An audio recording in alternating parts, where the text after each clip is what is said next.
I want you to do something a little radical right now, like wherever you are listening to this. Yeah, just take a second. Exactly. I want you to literally unclench your jaw.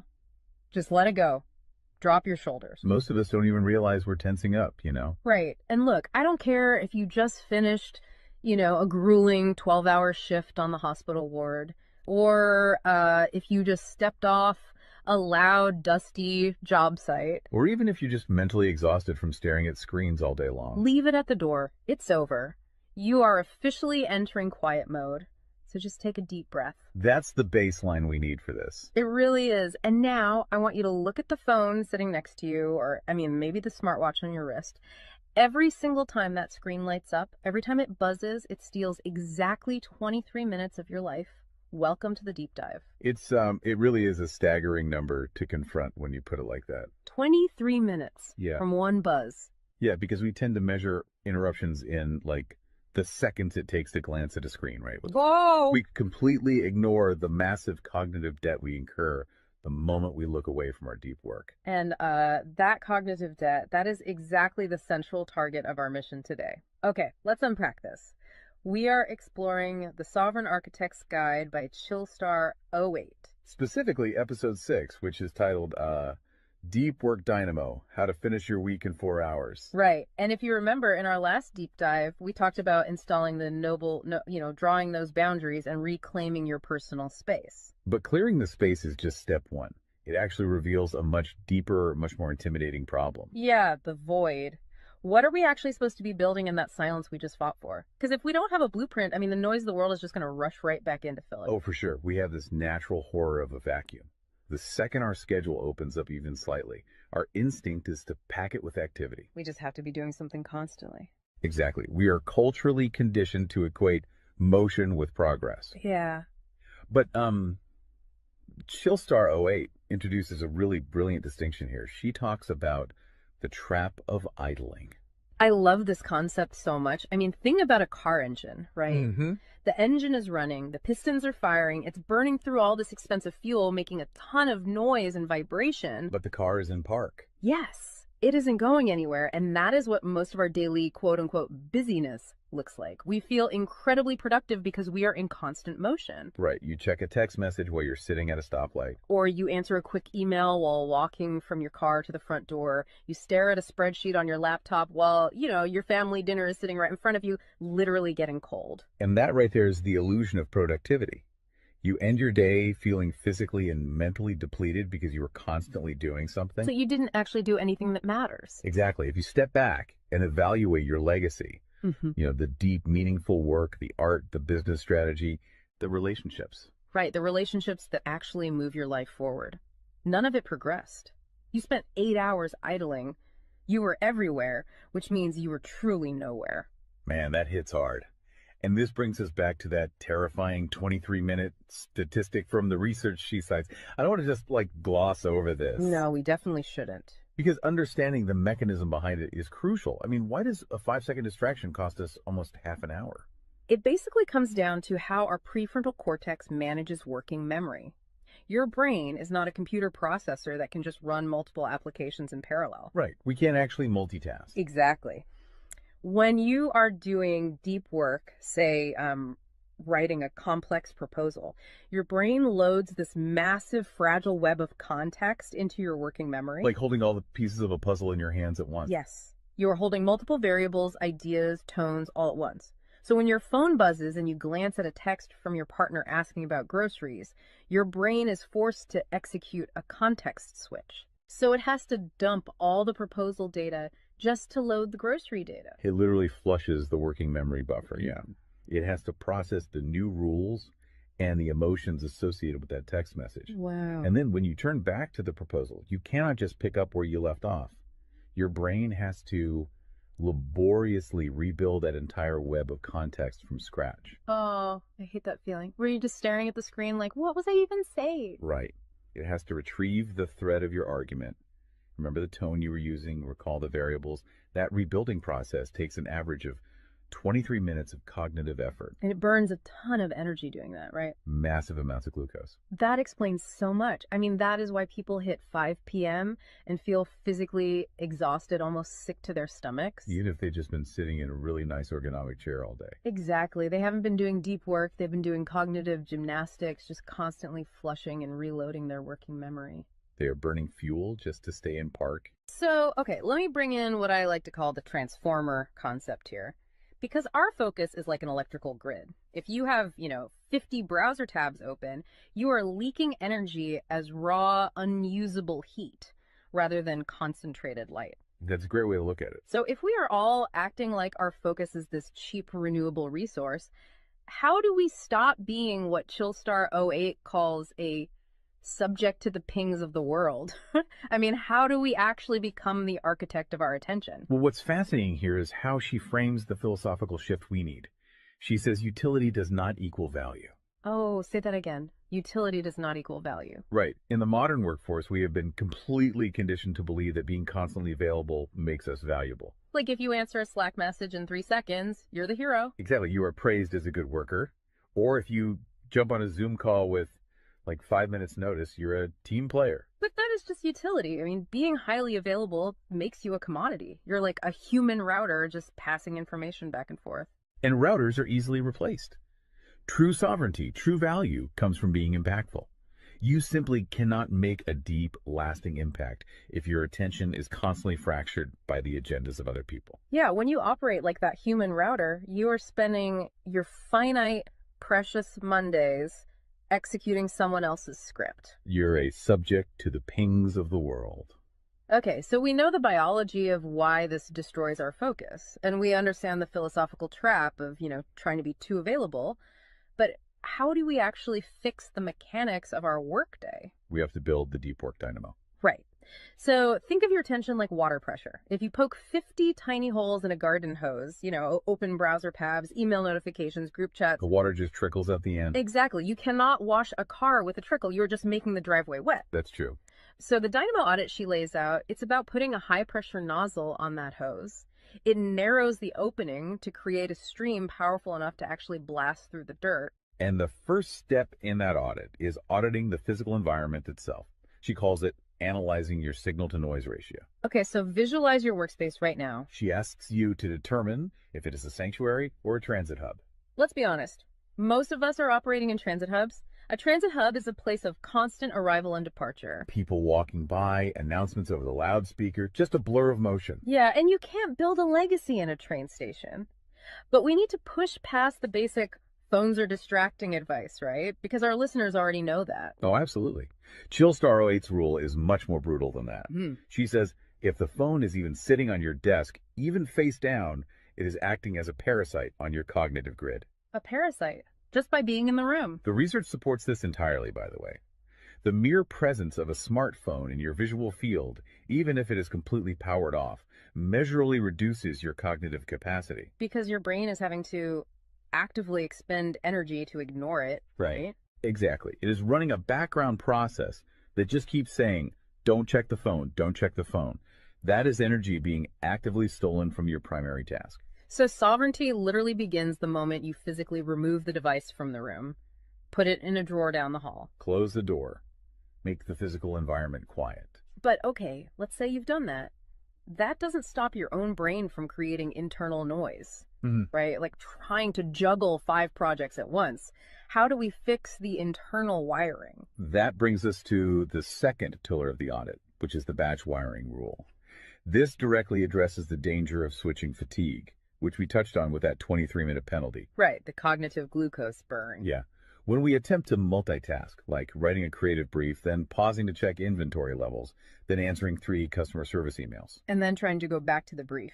Right. We are grinding our mental gears to dust. We are switching between entirely different cognitive states. Because creative writing uses a completely different part of the brain than calculating inventory, obviously. They require entirely different operating frequencies. So the batch wiring rule dictates that you must group similar tasks together based on their cognitive load. Okay. And you do not switch the current until that specific type of work is completely done. You do all your deep analytical thinking in one high voltage And burst. then you save all your reactive administrative stuff for a separate lower voltage block later in the day. Precisely. It's all about staying in one gear. Like if you are driving up a really steep hill, you don't constantly shift between first gear and fifth gear. You lock into the gear that provides the right torque and you just ride it out. That's a perfect analogy. But okay, here's where it gets really interesting. This leads to the third pillar of the audit, and this is where I actually need to seriously push back on the source material a bit. She calls this the zero access window. Ah, yes. This is usually where the resistance starts for people.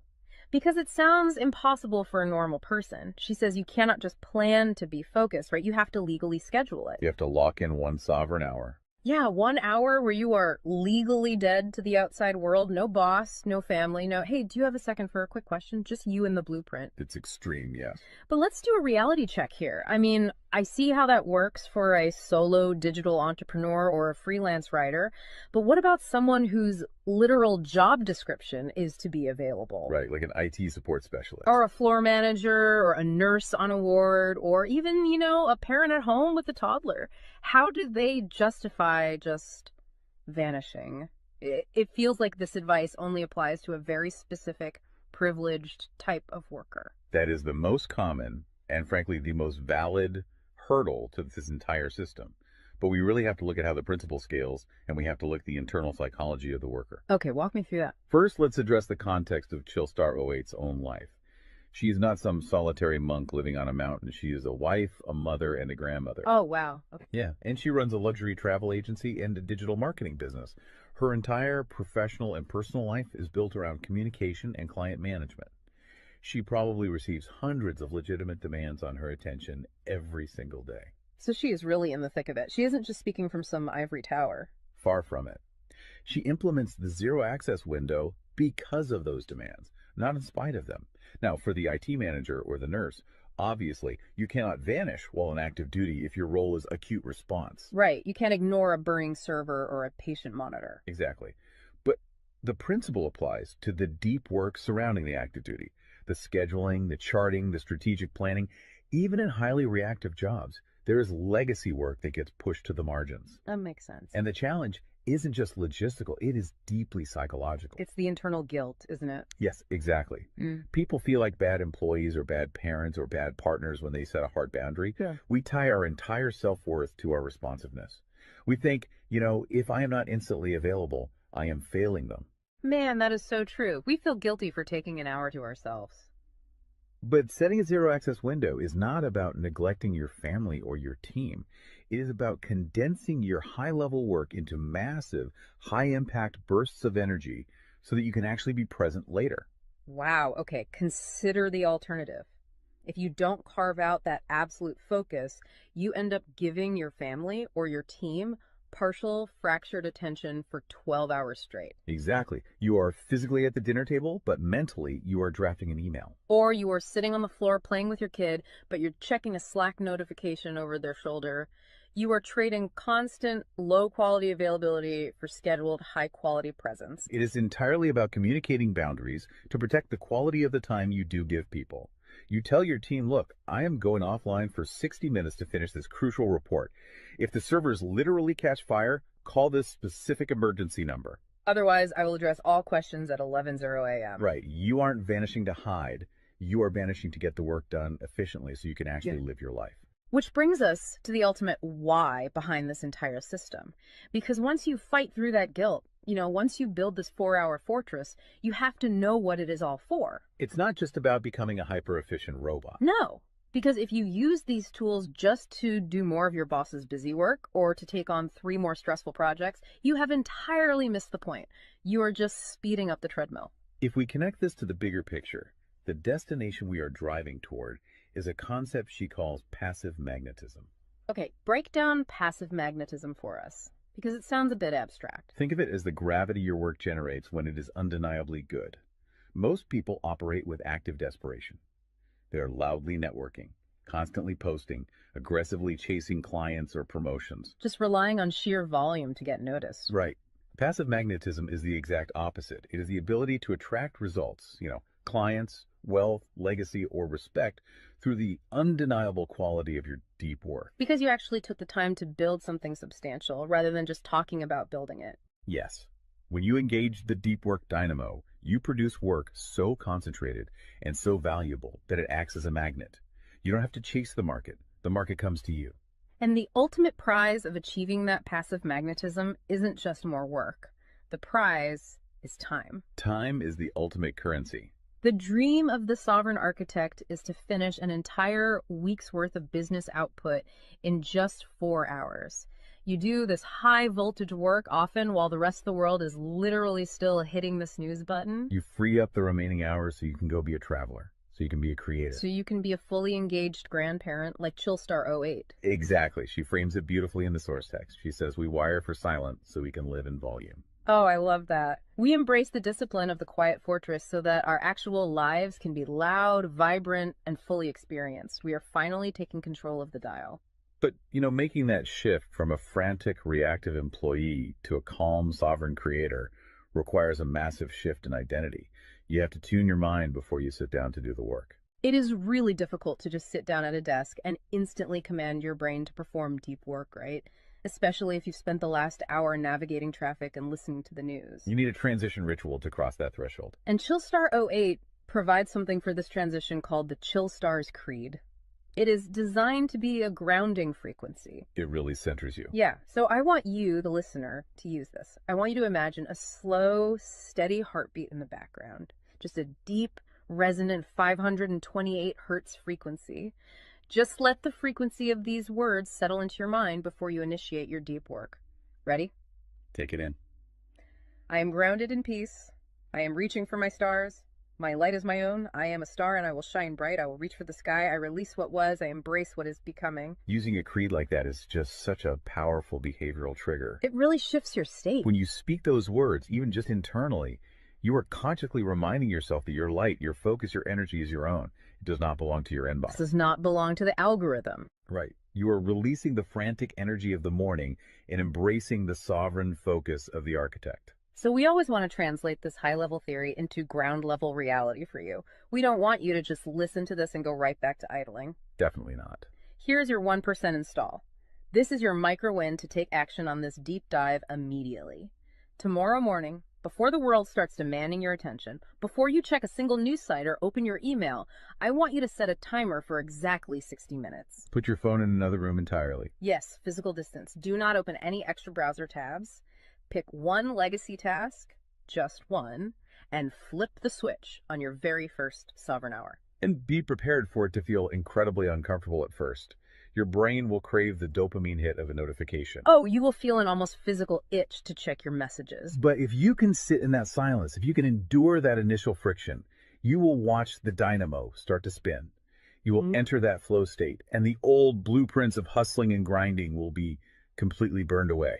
And look, if you want the actual templates to automate this piece, the specific tools and step-by-step guides to build the system out completely and protect your location-independent freedom, you can join the Sovereign Fortress on the Chillstar 08 school community. All the blueprints are there waiting for you. They really are. As we wrap up this deep dive, I want to leave you with one final thought to explore on your own. We have spent this entire session talking about the mechanics of work. We've talked about condensing your week's output into just 4 hours of pure, undistracted focus. But if you actually achieve that, you're going to be faced with a beautiful, kind of terrifying question. What's that? Who are you going to become in the remaining 164 hours of your week? What if your true legacy has absolutely nothing to do with what you produce while you are busy, but entirely to do with who you are when you are finally completely silent? Wow. Unclench that jaw. Drop those shoulders. Step into the quiet. Go be great and flip the switch. We'll see you on the next deep dive.